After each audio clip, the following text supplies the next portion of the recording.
na kolena, во молитва покајничка. Прости ми, се откажа во гревот смртен. Татко мој небесен, и Слово Божјо ни испрати, Синот свој Исус да не спаси. Бог роден во тебе Исус, Татко мој небесен. Татко мој небесен, се враќам пак кај тебе. Татко мој. Во Исуса Христа јас верувам, во Исуса Христа јас се надевам, во Исуса Христа се усовршувам, во Исуса Христа јас се надевам. Сакам да сум едно со тебе, Исусе мој златен Спасителе. Слава ти, Господи Исусе Христе. Во срцево мое пребивај, да љубам научи ме, Исусе Христосе. Слава ти, Господи Исусе Христе.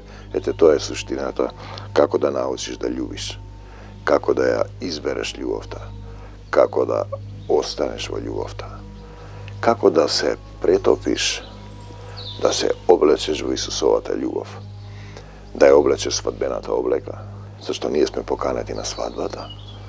Те сакам, Господи Исусе Христе, зборува и денеска низ мене во дух, Татко мој. Прости ми за секој непокајан грев, научи ме да победувам во љубовта. Парабола за 10 девојки, како се знаете, Исус зборуваше често во параболи, затоа што тие не го разбираат. Тој како на децата кога им раскажуваме приказни, за да ги научиме како треба да се однесуваат. Тогаш Царството Небесно ќе заприлега на 10 девојки. Царство Небесно, го бараме Царството Небесно. И секој ни се придодаде. Но треба да разбереме што е тоа Царството Небесно. Дали вие знаете некој што го бара Царството Небесно, оставил се земно и врви по Исус? Тоа е добра приказна и добра суштина. Значи 10 девојки, тоа се 10 души, 10 заедници, 10 деноминации, 10 цркви кои ги зедоа своите светилки. Вие сте светлината на светот, им вели Исус. Кој врви по мене нема да оди во темнина и ќе има светлина во животот. Ако светлината што во тебе е темнина, каква ли ќе е темнината? Сето тоа се стихови кои објаснуваат. Ние треба да бидеме вистинска светлина на светот. Значи издагле 10 девојки да го пресретнат младоженец. Исус е представен како младоженец. Ние сме невестата, заедницата. За да ни објасни кога се сакаат младите во страст. Знаете, така треба ние да го љубиме Исуса и да сакаме да се соединиме во еден дух со Него. 5 од нив беа мудри, а 5 неразумни. На друго место има луди, глупи. Заедници, неразумните ги зедоа светилките своји, но не понесоа со себе масло. И сега да видиме каде е тоа масло. Мудрите зедоа заедно со светилките своји, зедоа садови и масло. Што е тоа масло? И бидејќи младоженецот се забави, сите задрема и заспаа, по известен период да не заспиеш во овој живот и почнеш да си се однесуваш како стариот човек. Ние имаме примери на многу луѓе. Дошле во заедницава, сме се молеле ќе се подоправи малку. И кога ќе види дека треба да се откаже од нешто или да остави некој стар начин на однесување или да се одврзе од нешто, ќе се врати на старото. Знаете, младоженецот се забави, значи задрема и заспа. Песот се враќа на блуеницата, свињата во калта, а на полнок се чу викање: иде младоженецот. Излезете да го пресретнете. Излезете. Тогаш сите тие девојки станаа и ги приготија своите светилки. Неразумните пак им рекоа на мудрите: дајте ни од вашето масло, нашите светилки гаснат. И твојата душа, вдахнатиот дух е самата светилка. И таа гасне кога нема доволно љубов. Таа гори колку да си жив. Зато тој вика, мртви кои ги погребуваат своите мртвци, тие се мртви и немаат дух, вели Исус. Неразумните им рекоа на мудрите, дајте ни од вашето масло, а мудрите им одговорија, не може да ни стигне и нами вам, подобро одете ке продавачите и купете си. Секој самиот треба да има масло. Кога ти отидоа да купат, пристигна младоженецот. Маслото е самото присуство на Исус во тебе. Тој е духот да му дозволиш он да живее во тебе. Он да те води. И ти отидоа да купат ке продавачите. Продавачите што од црквите ги растури Исус.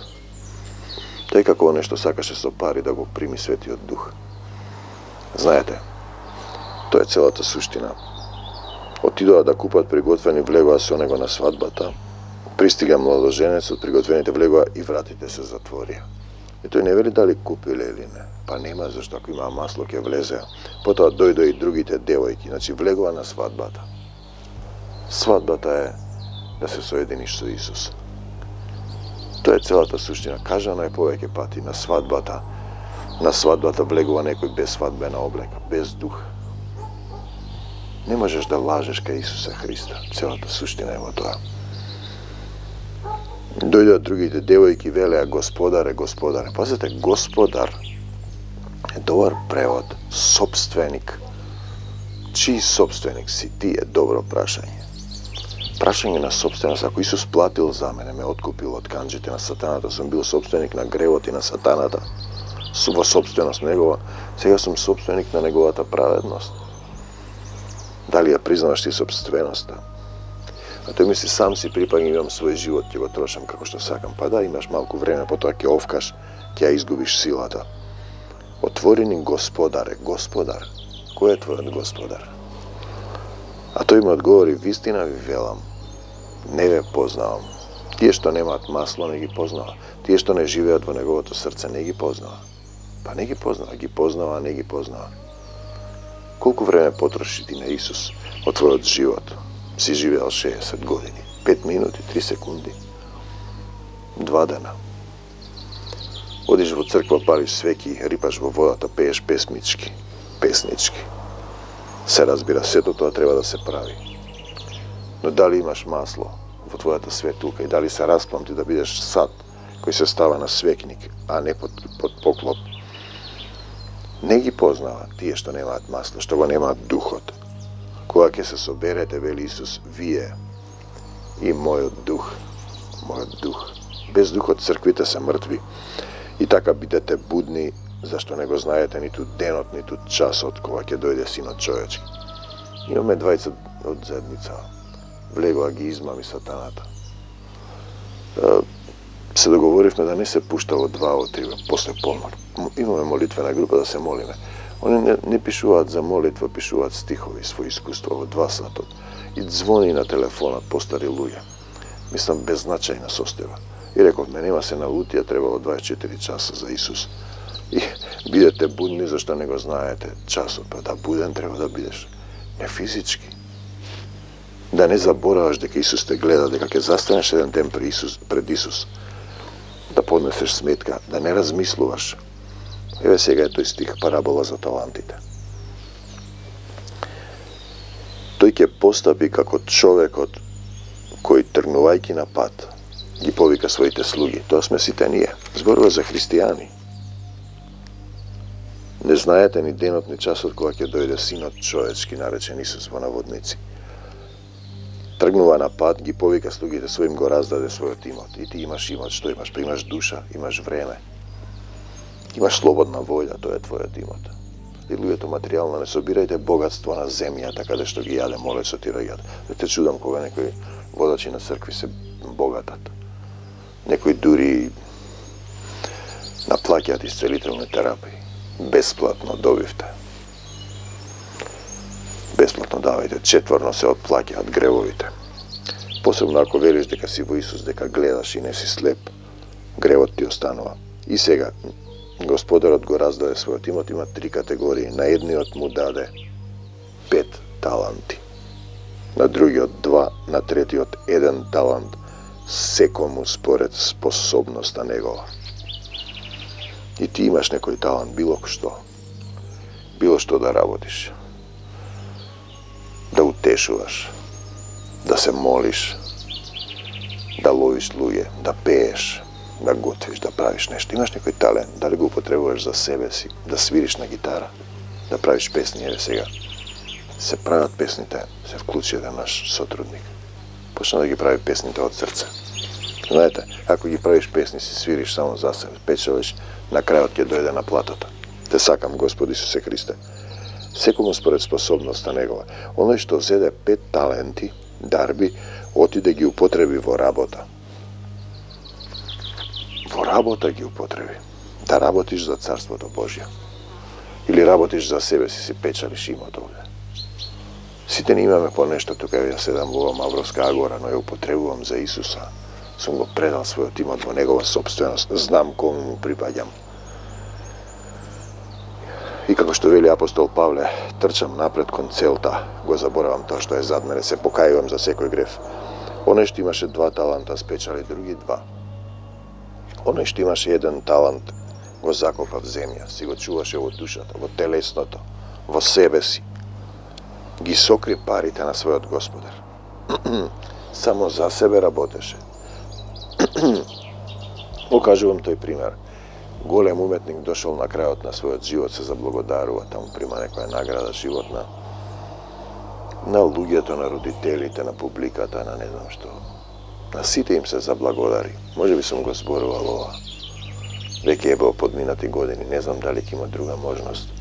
Заборави да му се заблагодари на Господот, на таткото небесен, нашиот создател. И тој си го закупал талентот земја.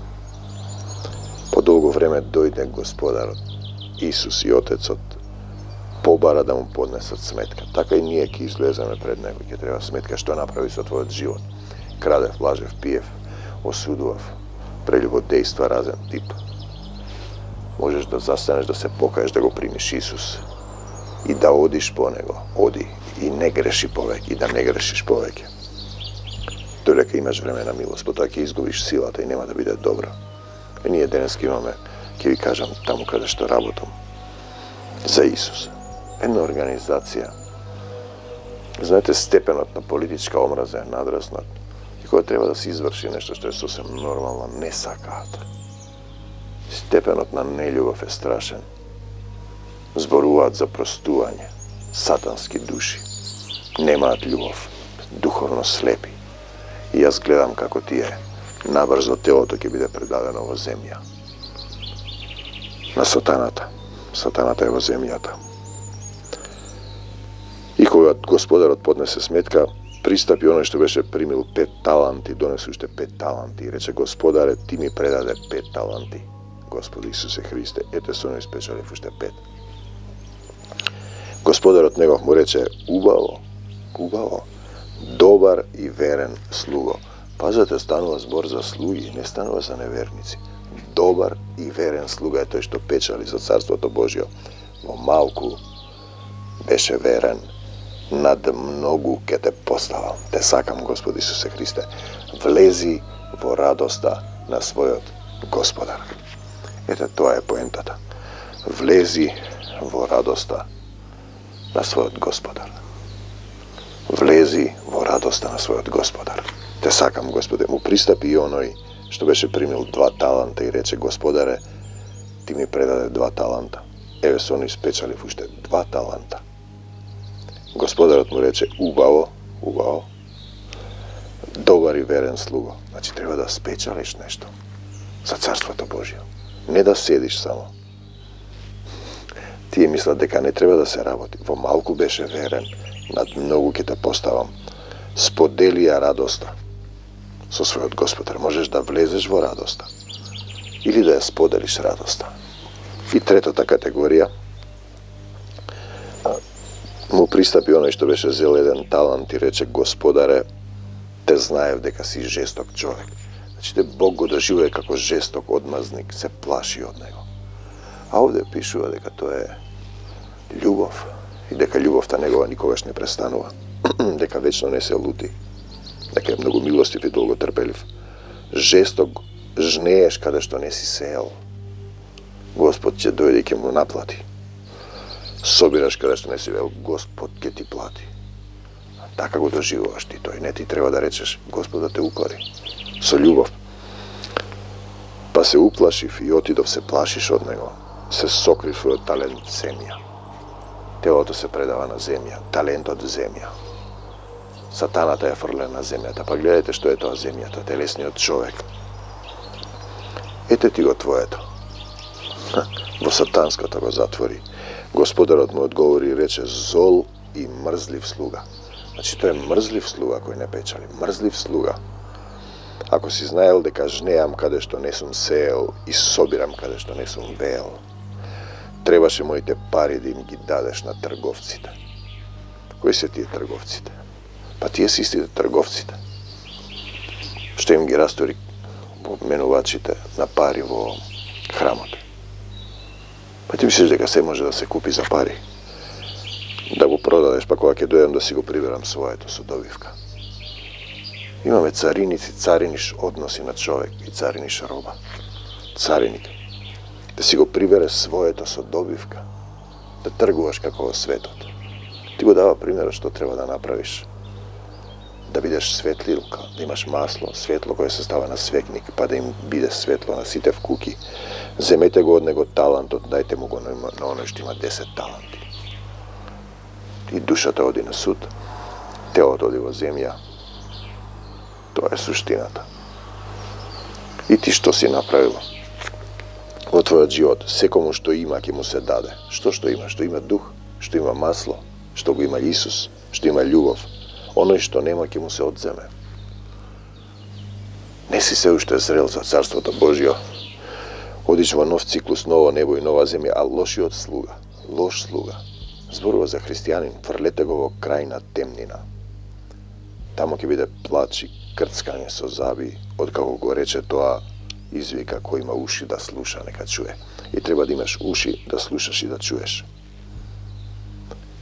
А кога ќе дојде Синот човечки Исус во својата слава, не во твојата, со сите свети ангели со него, тогаш ќе седне на престолот на славата.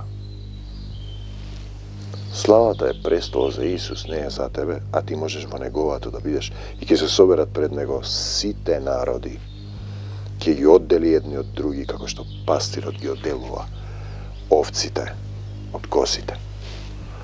Како што пастирот. И сега имате овци кои одат за пастирот, кои се послушни, и кози кои се непослушни. Зборува за христијани. Добриот пастир оди за загубената овца додека не ја најде. Додека не ја најде. Овцата го познава гласот на пастирот и оди за пастирот. Те сакам, Господ Исусе Христе, и ќе ги постави овците од својата десна страна во сила, а козите од левата. Ако ти работиш за Царството Божие од десната страна, Царот ќе им каже на оние што му се од десната страна: дојдете благословени од мојот Отец. И тука ќе застанеме наредниот пат. Те сакам, Господ Исусе Христе, како се застанува: дојдете. Дојдете пред мојот Отец, како им вели тој. Уште еднаш кажам, те сакам, Господи Исусе Христе. Слава ти, Исусе. Дојдете, благословени од мојот Отец. Наследете го царството, подготвено за вас од почетокот на светот. Царство подготвено за вас. Како се доаѓа, како се застанува пред Исус. Може би го зборуваме ова, но не е лошо да се повтори. Како дете пред својот татко. Нели Отецот е присутен во Исус во дух и зборува низ него и ги врши делата. Така треба и ти да направиш. Нели Отецот и Исус се едно? Нели кој ме видел мене? Исус така вели, го видел Отецот. И никој не доаѓа при Отецот, освен преку мене, преку Исус. Доаѓање кај Отецот. За тоа се работи. Враќање. Исус е видлив дел на нашиот татко и создател. И никој не доаѓа при Отецот освен преку Исус. Вели Исус преку мене. И сега, што е тоа преку мене? Па тоа да имаш масло, светилка, да бидеш добар слуга. Што е тоа преку мене?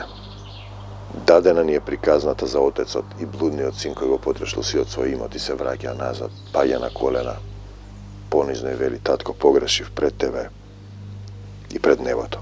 Паѓа на колена: прости ми, татко, погрешив пред тебе и пред небото. Тоа е приказна каде делу многу нема Исус, зашто Исус е присутен кога бил создаван светот. Доаѓаш сам, бараш прошка, некој ќе те донесе и ќе ти покаже како, а потоа ти сам треба да изговориш. Го знаеш Отецот, бараш прошка од него и од небото. Тоа е поентата. Царството Божие е небото. Тоа е слика претходна на тој што доаѓа на потрошен имот, живот, соодност, татко и дете, непослушност и непокорност. Тоа е овој свет, затоа си овде. Втората состојба е гордост, јадеш од дрвото на познанието, на доброто и злото, знаеш што е самиот, што е добро и зло, без водство и поддршка од таткото. Од левата страна си коза, одиш каде што сакаш. Создателот, тоа значи ти си автокефален. Своеглав. А ние зборуваме своеглав си и смртен. Ние зборуваме за Христо кефален. Он е главата. Дека никој не доаѓа при Отецот, освен преку мене. Ако Исус не е главата, ти си органите, не можеш да дадеш, немаш масло. Не си спечелил ни еден талант. Преку Исус се гледа загубениот, заборавен, осквернет однос со Создателот. Треба да се воспостави тој однос. Таткото пребива во дух во Исус.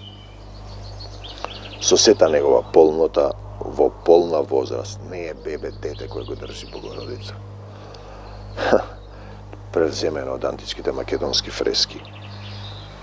Не е дете што се несе, деца што се расправаат по базариштата, црквите, трговците, цариници. Исус е видлив дел на Отецот. Исус вели: нека биде твојата волја. Татко мој, зарем да не ја испијам чашата, горката чаша која ми ја приготвил Отецот.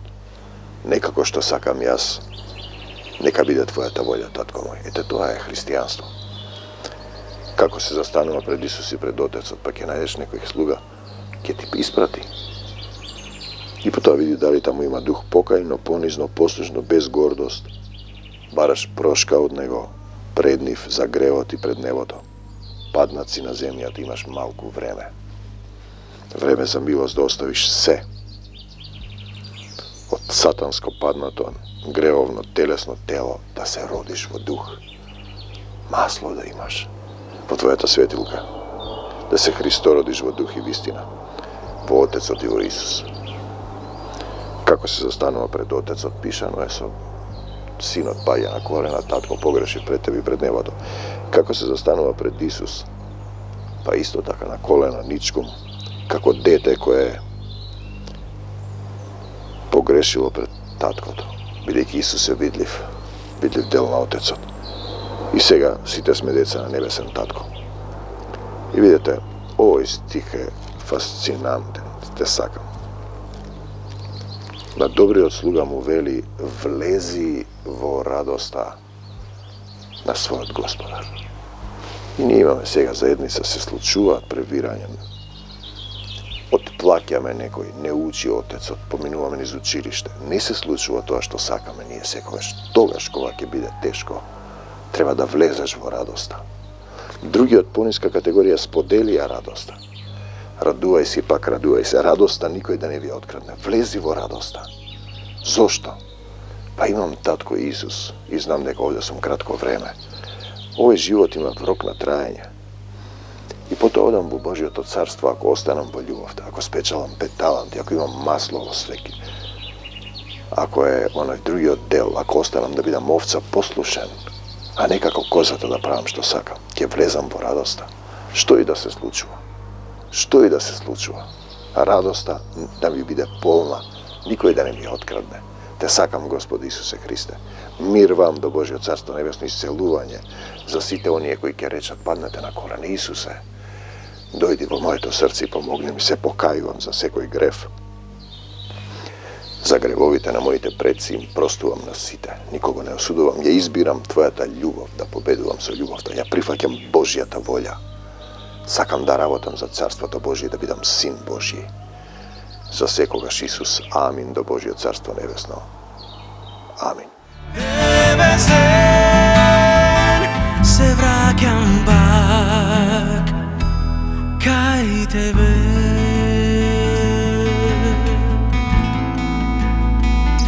Да простувам ме научи, сите да ги љубам како ти, че да Божи сите сме во љубовта. Татко мој небесен, татко мој небесен, се враќам пак кај тебе. Татко мој небесен, се враќам пак кај тебе.